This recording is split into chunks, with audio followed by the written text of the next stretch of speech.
प्रत्यङ्गिरे परे देवी सर्वशत्रु निवारणी सर्वत्र सर्वकार्येषु विजयं देहि मे सदा।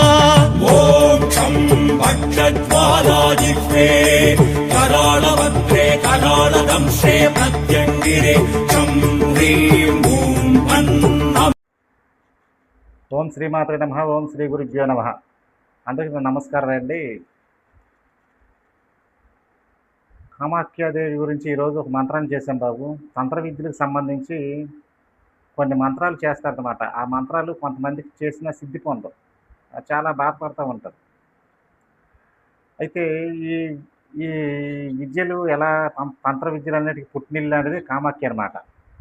మనం గతంలో కూడా కామాఖ్యాదేవి గురించి ఒక మంచి వీడియో చేసాం. అయితే ఇప్పుడు మీకు ఒక అద్భుతమైన మంత్రాన్ని ఈ వీడియోలో చెప్తాను బాబు. ఈ మంత్రాన్ని 48 రోజుల పాటు భక్తి శ్రద్ధలతో ఎవరైతే చేసుకుంటారో వాళ్ళకి ఎటువంటి తంత్ర విద్య అయినా సరే తర్వాత మీరు చేసుకుంటే అద్భుతమైన ఫలితాలు వస్తాయన్నమాట. ఇది దక్షిణాచారంలో చెప్తాను బాబు. వామాచారంలో అది కొంచెం కఠినంగా ఉంటుంది అనమాట. అసలు లెక్క అయితే కామాఖ్యాదేవికి ఎక్కువ చేసేది వామాచారమే. అక్కడ ఎక్కువ జంతు బలులు జరుగుతాయి. ఈ తాంత్రిక విద్యలకు సంబంధించి చాలా విద్యలు నేర్చుకోవడానికి అందరూ కామాఖ్య వెళ్తారు.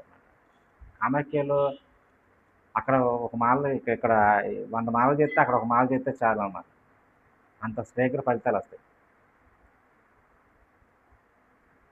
చాలామంది తాంత్రికులు అక్కడే కామాఖ్యలోనే ఎక్కువ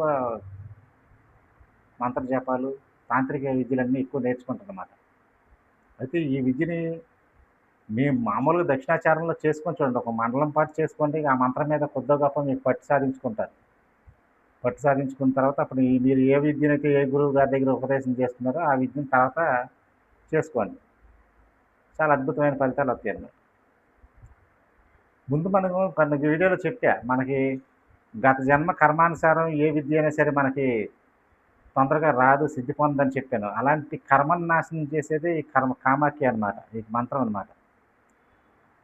కామాఖ్యకి ఎందుకు వెళ్తారు? తొందరగా వాళ్ళు చేసుకుని కర్మనాశనం అవ్వడానికి చాలామంది వెళ్తారు. కొంతమంది తాంత్రిక విద్యలకు సంబంధించి ఉపయోగం కోసం వెళ్తే, కొంతమంది ఏం చేస్తారంటే వాళ్ళకున్న కర్మ తొందరగా నాశనం అయ్యి వాళ్ళకున్న పనులు శీఘ్ర ఫలితాలు ఇవ్వాలని కామాఖ్య వెళ్తారనమాట. కామాఖ్యదేవిని ఉపాసిస్తే తొందరగా కర్మనాశనం అయిపోయింది. కర్మనాశనం అయిపోతే నువ్వే మంత్రం చేసినా తొందరగా సిద్ధి పొందింది అనమాట. మనకున్న కర్మానుసారమే కదా మంత్రాలు కూడా సిద్ధి పొందమని చాలా వీడియోలు చెప్పుకున్నాం. నువ్వు గత జన్మలో మంచి మంచి పుణ్య కార్యక్రమాలు చేసి నువ్వు చక్కగా ఉంటే ఈ జన్మలో నువ్వు లక్షలు చేయక్కర్లేదు. ఏ మంత్రం అయినా సరే సింపుల్ 10,000 20,000లో నా మంత్రం సిద్ధి పొందిద్ది అనమాట. ఈ మంత్రాన్ని ఎవరైతే 48 రోజుల పాటు ఒక మండలం పాటు చక్కగా భక్తి శ్రద్ధలతో చేసుకుంటారో, దక్షిణాచారంలో చక్కగా నియమనిష్ఠలతో చేసుకుంటారో వాళ్ళకి అద్భుతమైన ఫలితం వచ్చింది అనమాట. మనం అన్ని వీడియోలో చెప్పుకున్నట్టే చక్కగా ఒక పీఠం మీద అమ్మవారిని స్థాపించుకొని చక్కగా కలసం పుట్టుకున్న కలసం పెట్టుకోవచ్చు. అమ్మవారిని కలస రూపంలో అఖండ దీపం పెట్టుకున్నారు, అఖండ దీపం పెట్టుకోవచ్చు. భక్తి శ్రద్ధలతో అమ్మవారిని మంత్రాన్ని 48 రోజుల పాటు ఎవరైతే చేసుకుంటారో వాళ్ళకి అద్భుతమైన ఫలితం వచ్చిందన్నమాట. ఇవి మామూలుగా అన్ని వీడియోలు చెప్పినట్టే ఏకభక్తం భూసైనం ఇవన్నీ చేసుకోవచ్చు అనమాట. అమ్మవారికి ధ్యాన శ్లోకం కూడా చక్కగా అద్భుతమైన ధ్యాన శ్లోకం ఉంటుంది అనమాట. అమ్మవారి ధ్యాన శ్లోకం ఉంది బాబు, చాలా బాగుంటుంది. యోని మాత్ర శరీరాయ కంగువాసిని కామదా రజస్వల మహాతేజ కామాక్షి ధ్యాయతాం సదా.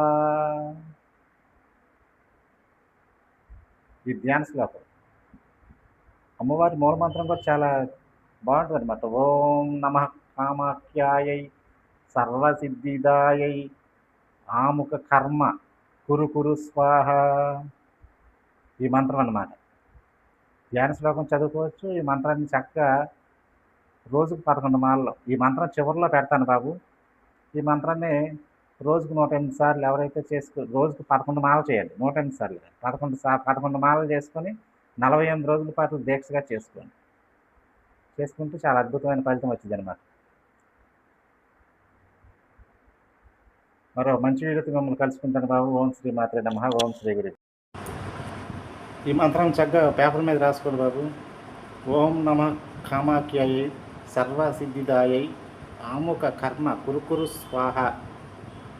మరి ఇంకొకసారి చదువుతాను బాబు, ఎక్కడైనా మీకు అర్థం అవ్వకపోతే సరి చేసుకోండి. ఓం నమ కామాఖ్యాయై సర్వసిద్ధిదాయై ఆముఖ కర్మ కురుకురు స్వాహ. ఇది బాబు మంత్రం.